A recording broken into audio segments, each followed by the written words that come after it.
Hey everyone, in this video, I am going to show you on how to make your username into invisible. So first thing you're going to need to do is go ahead and go to your browser and just search for invisible username. So from here you can see all these results. So in this one, I'll just tap on this one. So from here, we have method 1 and method 2. So you just have to click on the button below to copy an empty character to your clipboard. So we're going to copy on this one. And then go ahead and go to your Discord.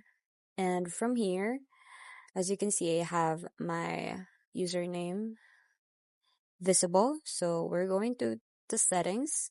And then from here, just tap on edit user profile. And from here, we're going to Control V. And as you can see, I have already pasted the invisible username. So we're just going to tap on Save Changes.